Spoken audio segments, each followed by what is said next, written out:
Tahir müəllim, demək planınız genişdir, layihələriniz ortadadır, amma bütün bunları həyata keçirmək üçün mütləq maliyyə lazımdır. Bu maliyyə imkanlarınız necədir? Bəs bu baxımdan istənilən halda bütün uğurların qarşısında iqtisadiyyata bağlıdır, maliyyəyə bağlıdır. Ona görə deyirəm ki, bax bu layihələri həyata keçirmək üçün imkanlar, o maliyyə imkanları sizə varmı və yaxud bir dəstək gözləyirsinizmi? Müstəqillik qazanıldıqdan sonra mən inanır belə deyirdik, marksizmi hamı inkar edirdi axı. Amma orada kommunizmin birinci şərti maddə texniki bazasının qurulması idi. Bəli. Sonra digər sahələr idi. Elə qarşımıza elə eyni şeylər əlbəttə ki, çıxır eləyir. Mən hesab edirəm ki, mənim belə deyək ki, mən o cəhətdən hədsiz zəif adam olmuşam. Biraz maddi, çünki elə deyək ki, elə tərbiyə almışam ki, mən ticarətlə heç vaxt məşğul olmamışam, alverlə, ya həyat tərzim, əlimdən bir dənə kitab oxumaqdan başqa heç nə gəlmir.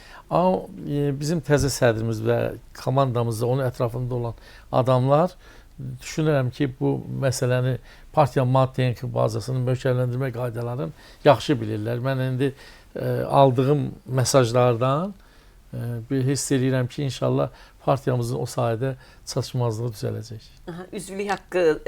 Üzvlük haqqıdır, iyanədir, məsələləridir. Gələcəkdə parlament üzvü olanda dövlət vəsaitinin daxil olmasıdır. Digər məsələlər üzərində çox işləyirik. Əlbəttə bu sahədə əsas güc sədrin üstədir. Sədr yeni elə bir idarə heyətində bir dəyişiklik varmı? Rəhbərlikdə əlavə yeniliklər cəlb olunubmu? Yeni simalar görəcəyikmi biz partiyanın rəhbərliyində? Biz bilirsiniz, sədr belə demokratik bir adamdır. O çox hörmətlə yanaşdı Vəhdət Partiyasının bazasına. Misal, Vəhdət Partiyasının baş məclisinin 82 nəfərdən 84 nəfərə, cəmi 2 nəfər təzə, daha doğrusu üzr istəyirəm, var, 5-6 nəfər var, amma ümumi sayı elə demək olar ki, eyni oldu, 84 nəfər. Misal üçün, 7 nəfər Mərkəzi Nəzarət Təftiş Komissiyası üzvləri qaldı.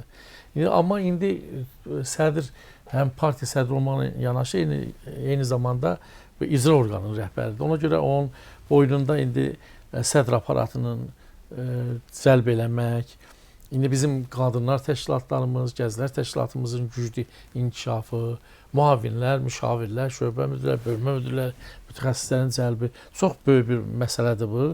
Onun üzərində işləyirik. Yəni o cəhətdən partiyanın güclənmə ehtimalları böyükdür. İndi mən inanıram, mən inanmasaydım, mən özüm təklif elədim ki, o adam sədr olsun.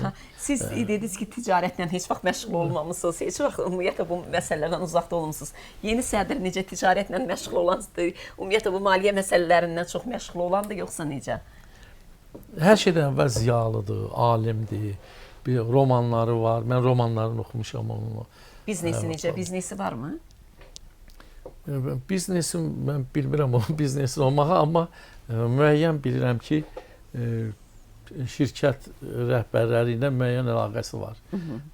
Əlaqələr varsa demək inkişaf olacaq. İnşallah.